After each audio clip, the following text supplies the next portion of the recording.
In this video, once again I want to take a different tack and look at a work of literature.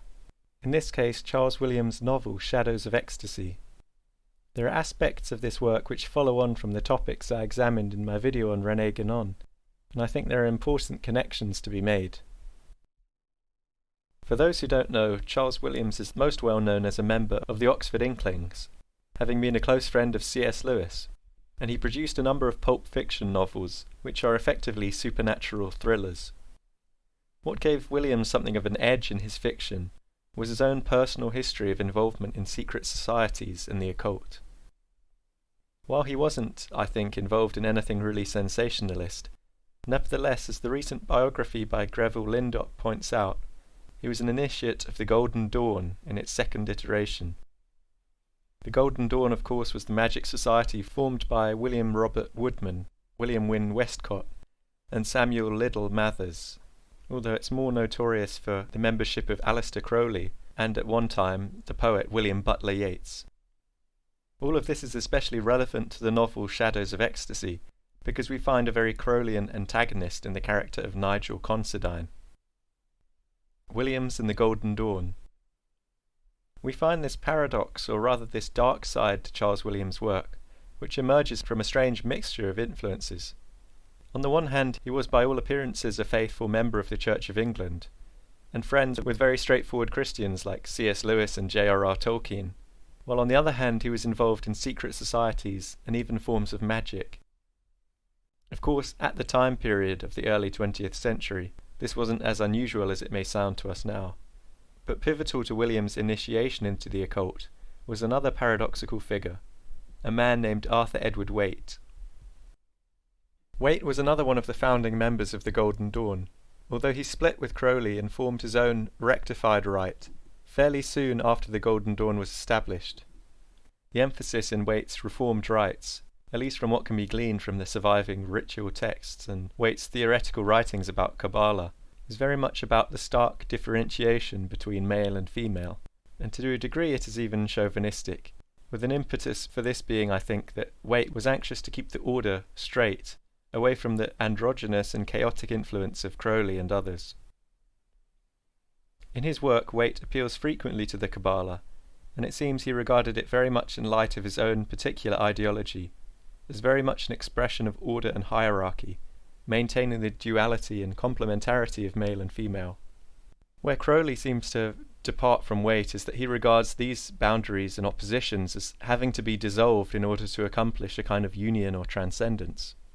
I strongly suspect this is the core of their disagreement, which in practical terms resulted from Waite not wanting to go along with the antinomian and androgynous approach of Crowley.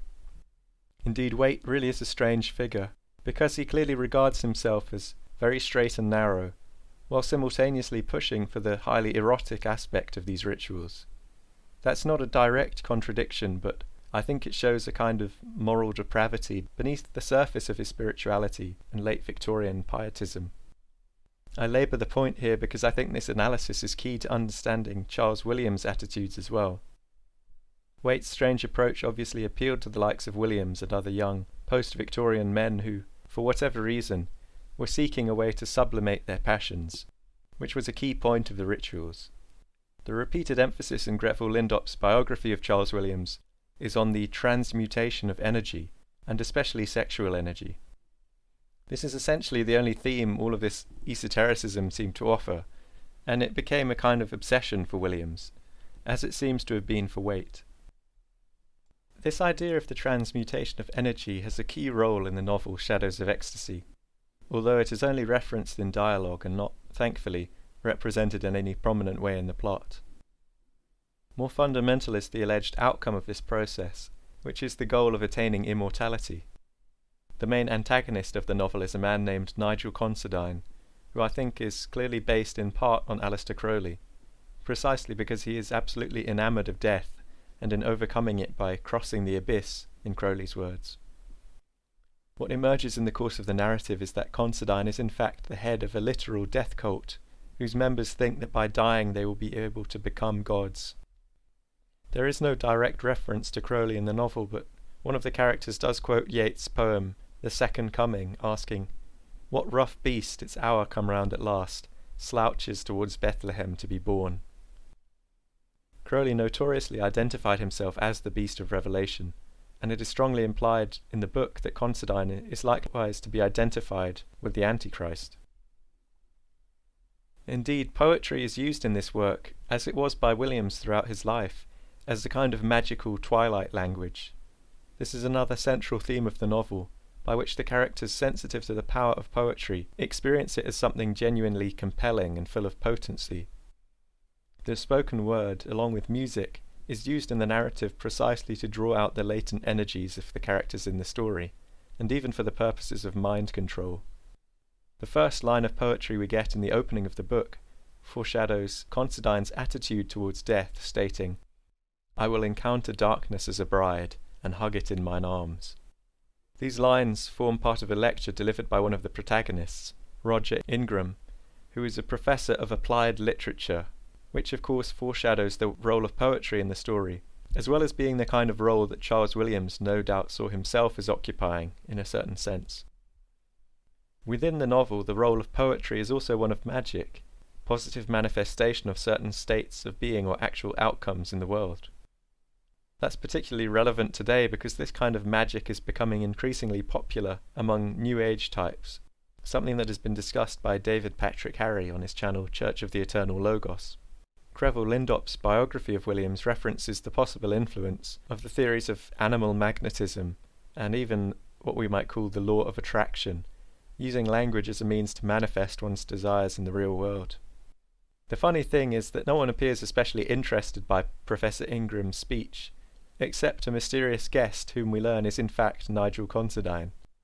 He is introduced by Ingram's friend as a rich man who gave a collection of African images to the anthropological school, and also endowed a lectureship on ritual transmutations of energy. These 3 points give us the gist of his character and role in the novel. Psychic geography. To give some context to the role Africa plays in the book, we should note that in Williams' wider use of symbolism, there are constant correspondences between geography in the human body, and an intimate direct correspondence between the body and the psyche. In this novel, what we can think of as the global south, and in particular the continent of Africa, is presented as having a symbolic correspondence to the body and the passions, particularly the stomach, and with those things physical strength and power. By contrast, the North, and the European nations particularly, seem to symbolize intellect and spirit, which the antagonist Considine sees as having exhausted itself and is in need of replacement or rejuvenation. He has conversations in the novel with a character named Sir Bernard, an upper-class surgeon who specializes in the stomach, and there is a clear subtext to their discussions of intellect and appetite that is metaphysical in scope. This theme is not especially developed in the novel, but it's clear what William intends as far as correspondences go. On the whole, indeed, the book is not very well written, and overstuffed with ideas which aren't developed into a coherent narrative. It's nevertheless interesting to see the predictive elements of the novel, albeit expressed in a more sensationalist way. Considine, the supreme image of a Luciferian elite, actually leads an invasion of a collective of African states to take over Britain. Williams is very into his esoteric symbolism, and I think the inclusion of Africa in this part of the narrative is doubly symbolic, of the spiritual geography that plays a role in all his work, as well as an alchemical symbolism of combining the black and the white. In other words, it's not a generic form of mass immigration being presented as social engineering, but it has this symbolic alchemical character in the story, independent of real-world considerations. There is also the positive character Inkamasi, who is a Zulu prince, but his role in the narrative is, like every aspect of this novel, underdeveloped. He represents one of the persons opposing Considine. As a Christian, he also expresses a sense of tension between what is presented as the pagan past of African kingship and the new life in Christ. However, Williams is not clear in establishing what exactly the tension is, because it's hard to see that kingship in itself is pagan by definition. What is moderately interesting is the way in which Inkamasi is mind-controlled by Considine, using certain stimuli, trigger words and even sounds and colours. Mind manipulation. Considine actually uses these sensory stimuli to mind control the other characters in the book during a very strange scene at his home. What's particularly interesting is the kind of synesthetic aspect of it, where the various particular elements in the scene dissolve into their universal qualities, suggesting a kind of mystical transcendence attained through the loss of the self and the loss of differentiation. Fortunately, this process of breakdown is arrested by the narrative, but it's not much of a logical leap to suppose that Considine's entire worldview is based around breaking things down in order to remake them alchemically. It's also well done by Williams, because he achieves this impression in a fairly understated way.